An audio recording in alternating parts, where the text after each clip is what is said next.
Hai, nama saya Patricia Rizky Endi. Saya dari kelas 2020E, Prodi Keperawatan Semester 1, Unika Santo Paulus Ruteng. Pada video ini, saya ingin berbagi materi tentang konsep, teori pembelajaran, dan pendekatan pembelajaran. Tugas ini adalah tugas mata kuliah Strategi Belajar Perguruan Tinggi dengan dosen pengampu Bapak Yohanes Zakri, Master Kesehatan. Selamat menyaksikan. Yang pertama, konsep teori pembelajaran. Teori adalah prinsip kasar yang menjadi dasar pembentukan suatu ilmu pengetahuan. Dasar teori ini yang akan dikembangkan pada ilmu pengetahuan agar dapat diciptakan pengetahuan baru yang lebih lengkap dan detail sehingga dapat memperkuat pengetahuan tersebut. Teori juga merupakan suatu rumusan yang mengetahui pengetahuan yang ada, yang memberi panduan untuk menyelidiki dan mendapatkan maklumat baru. Belajar merupakan bagian integral dalam proses pendidikan secara keseluruhan. Untuk mencapai tujuan belajar yang efektif dan efisien, maka diperlukan pembelajaran atau teori belajar yang cocok dan sesuai dengan tujuan belajar itu sendiri. Ada beberapa teori belajar dalam pembelajaran. Yang pertama, teori behavioristik. Yang kedua, teori pembelajaran asosiatif. Yang ketiga, teori pembelajaran kognitif. Yang keempat, teori pembelajaran pengalaman. Yang kelima, teori pembelajaran konstruktivisme sosial. Yang keenam, teori pembelajaran konseptual. Yang ketujuh, teori belajar konstruksionisme. Yang kedelapan, teori belajar kolaboratif. Yang kedua, konsep pendekatan pembelajaran. Konsep pendekatan pembelajaran dapat diartikan sebagai titik tolak atau sudut pandang kita terhadap proses pembelajaran yang merujuk pada pandangan tentang terjadinya suatu proses yang sifatnya masih sangat umum. Di dalamnya mewadahi, menginspirasi, menguatkan, dan melatari metode pembelajaran dengan cakupan teoritis tertentu. Dilihat dari pendekatannya, pembelajaran terdapat dua jenis pendekatan. Yang pertama, pendekatan pembelajaran yang berpusat pada guru, dan yang kedua, pendekatan pembelajaran yang berpusat pada siswa. Dari pendekatan pembelajaran yang telah ditetapkan, selanjutnya diturunkan ke dalam strategi pembelajaran. Neumann dan Logan mengemukakan 4 unsur strategi dari setiap usaha, yaitu yang pertama, mengidentifikasi dan menetapkan spesifikasi dan kualifikasi hasil atau output dan sasaran atau target yang harus dicapai dengan mempertimbangkan aspirasi dan selera masyarakat yang memerlukannya. Yang kedua, mempertimbangkan dan memilih jalan pendekatan utama yang paling efektif untuk mencapai sasaran. Yang ketiga, mempertimbangkan dan menetapkan langkah-langkah yang akan ditempuh sejak titik awal sampai dengan sasaran. Yang keempat, mempertimbangkan dan menetapkan tolak ukur dan patokan ukuran untuk mengukur dan menilai taraf keberhasilan. Jika kita terapkan dalam konteks pembelajaran, keempat unsur tersebut adalah: yang pertama, menetapkan spesifikasi dan kualifikasi tujuan pembelajaran, yakni perubahan profil perilaku dan pribadi peserta didik. Yang kedua, mempertimbangkan dan memilih sistem pendekatan pembelajaran yang dipandang paling efektif. Yang ketiga, mempertimbangkan dan menetapkan langkah-langkah atau prosedur, metode, dan teknik pembelajaran. Yang keempat, menetapkan norma-norma dan batas minimum ukuran keberhasilan atau kriteria dan ukuran baku keberhasilan. Berikutnya, macam-macam pendekatan pembelajaran. Yang pertama, pendekatan kontekstual. Pendekatan pembelajaran kontekstual merupakan pendekatan pembelajaran yang dikenal dengan sebutan CTL atau Contextual Teaching and Learning, yang merupakan pendekatan pembelajaran yang mengaitkan materi pembelajaran dengan situasi dunia nyata siswa.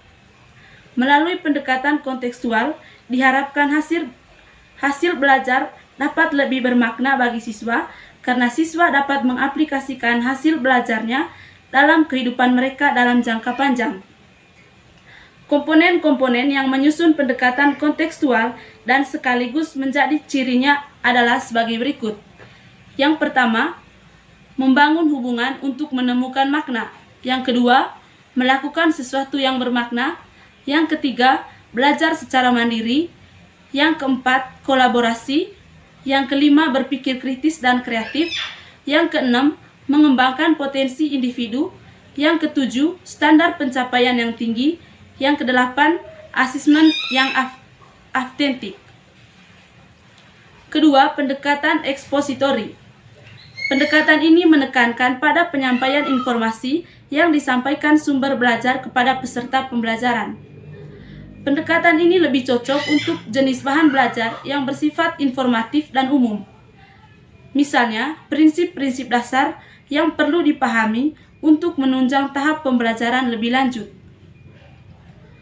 Pendekatan ini cenderung berpusat pada sumber belajar dan memiliki ciri atau karakteristik sebagai berikut. Yang pertama, adanya dominasi sumber belajar dalam pembelajaran. Yang kedua, bahan belajar terdiri dari konsep-konsep dasar atau materi yang baru bagi warga belajar. Yang ketiga, materi lebih cenderung bersifat informasi. Yang keempat, terbatasnya sarana pembelajaran. Yang ketiga, pendekatan induktif.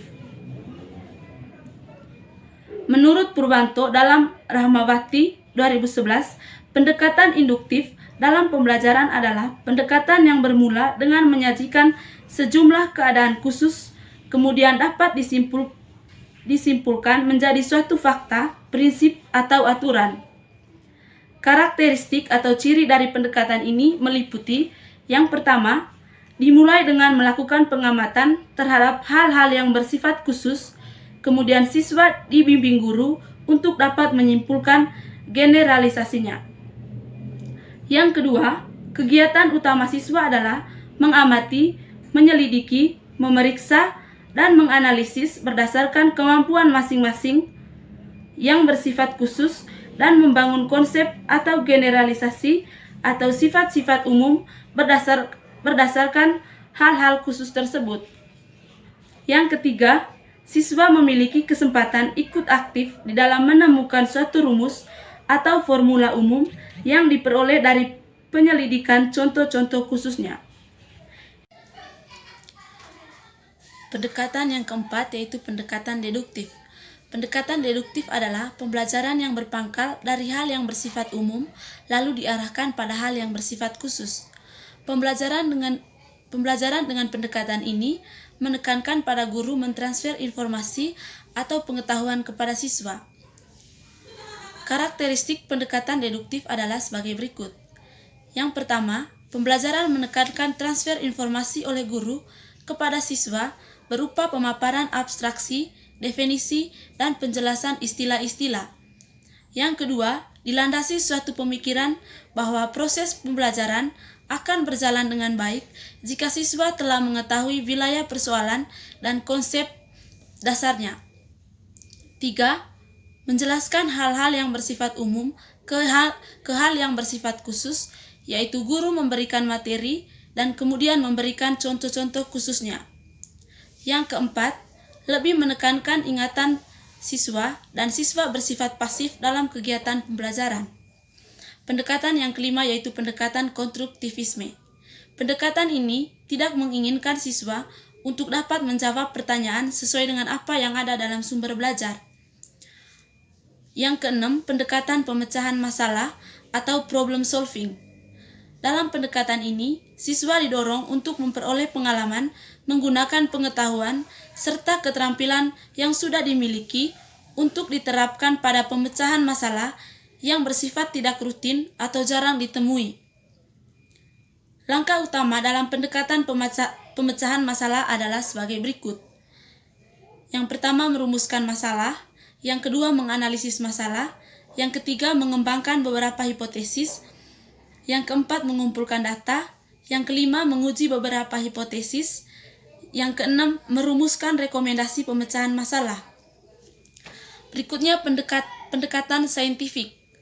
Pendekatan saintifik dalam pembelajaran adalah proses pembelajaran yang dirancang agar peserta didik secara aktif mengonstruksi konsep, prosedur, hukum, atau prinsip melalui tahapan saintifik, yakni yang pertama, mengamati, yang kedua, merumuskan masalah, yang ketiga, mengajukan atau merumuskan hipotesis, yang keempat, mengumpulkan data, yang kelima, menganalisis data, yang keenam, menarik kesimpulan, dan yang ketujuh, mengomunikasikan.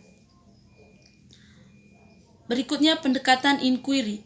Pendekatan inquiry adalah pendekatan yang berusaha untuk memberikan kesempatan kepada peserta didik untuk belajar melalui penyingkapan atau penyelidikan terhadap suatu permasalahan.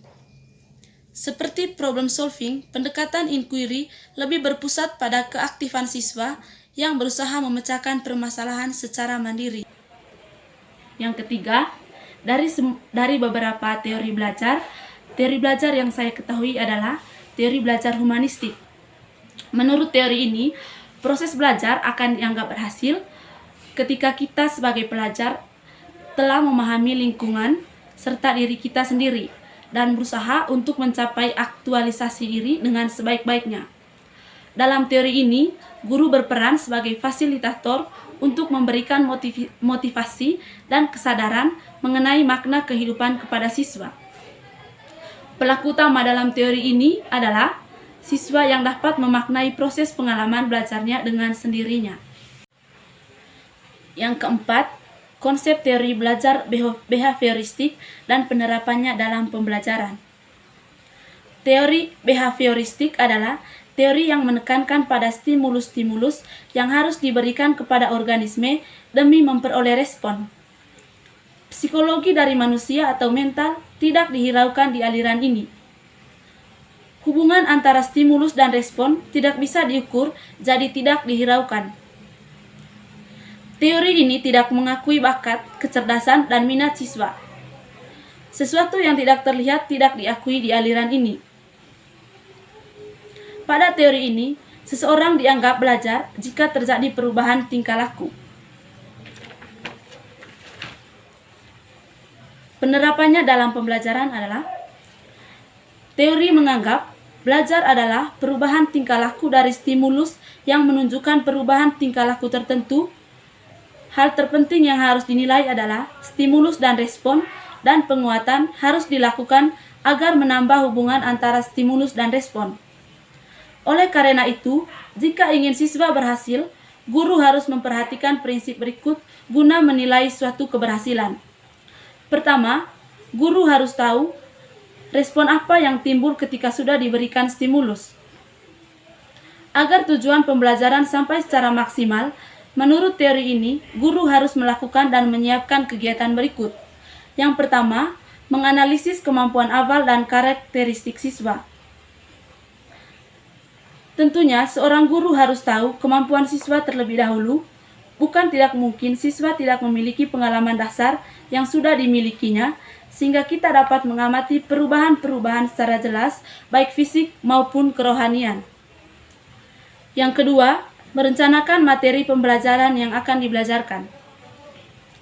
Materi yang akan diberikan dapat sesuai dengan siswa atau siswa yang menyesuaikan dengan materi yang dapat dilakukan dengan perencanaan. Perencanaan ini dapat dilakukan dengan tes yang dilakukan sebelum kegiatan pembelajaran. Hasilnya adalah nanti pengajar akan tahu manakah siswa yang punya pengetahuan dan belum, kemudian dikelompokkan berdasarkan hasil tersebut. Yang kelima, konsep teori belajar kognitif dan penerapannya dalam pembelajaran. Teori belajar kognitif lebih mementingkan proses belajar dari hasilnya. Pengertian belajar menurut teori ini adalah perubahan persepsi dan pemahaman yang tidak selalu berbentuk tingkah laku yang dapat diamati dan dapat diukur. Asumsi teori ini adalah bahwa setiap orang telah memiliki pengetahuan dan pengalaman yang telah tertata dalam bentuk struktur kognitif yang dimilikinya. Proses belajar akan berjalan dengan baik jika materi pelajaran atau informasi baru beradaptasi dengan struktur kognitif yang telah dimiliki seseorang. Penerapannya dalam pembelajaran. Hakikat belajar menurut teori kognitif dijelaskan sebagai suatu aktivitas belajar yang berkaitan dengan penataan informasi, reorganisasi, dan proses intelektual. Kegiatan pembelajaran yang berpijak pada teori belajar kognitif ini sudah banyak digunakan. Dalam merumuskan tujuan pembelajaran, mengembangkan strategi dan tujuan pembelajaran tidak lagi mekanistik sebagaimana yang dilakukan dalam pendekatan behavioristik. Kebebasan dan keterlibatan siswa secara aktif dalam proses belajar amat diperhitungkan agar belajar lebih bermakna bagi siswa. Sedangkan kegiatan pembelajarannya mengikuti prinsip-prinsip berikut. Yang pertama, siswa bukan sebagai orang dewasa yang mudah dalam proses berpikirnya. Mereka mengalami perkembangan kognitif melalui tahap-tahap tertentu. Yang kedua, anak usia prasekolah dan awal sekolah dasar akan dapat belajar dengan baik, terutama jika menggunakan benda-benda konkret. Yang ketiga, keterlibatan siswa secara aktif dalam belajar amat dipentingkan, karena hanya dengan mengaktifkan siswa, maka proses asimilasi dan akomodasi pengetahuan dan pengalaman dapat terjadi dengan baik. Yang keempat, untuk menarik minat dan meningkatkan retensi belajar, perlu mengaitkan pengalaman atau informasi baru dengan struktur kognitif yang telah dimiliki si pelajar. Yang kelima, belajar memahami akan lebih bermakna daripada belajar menghafal. Yang keenam, pemahaman dan retensi akan meningkat jika materi pelajaran disusun dengan menggunakan pola atau logika tertentu dari sederhana ke kompleks. Yang ketujuh, adanya perbedaan individual pada diri siswa perlu diperhatikan karena faktor ini sangat mempengaruhi keberhasilan belajar siswa. Yang keenam, pendekatan pembelajaran yang paling cocok dengan karakter saya adalah pendekatan pembelajaran kontekstual karena saya lebih mudah mengingat atau memahami materi ketika materi yang diajarkan dikaitkan dengan kehidupan nyata.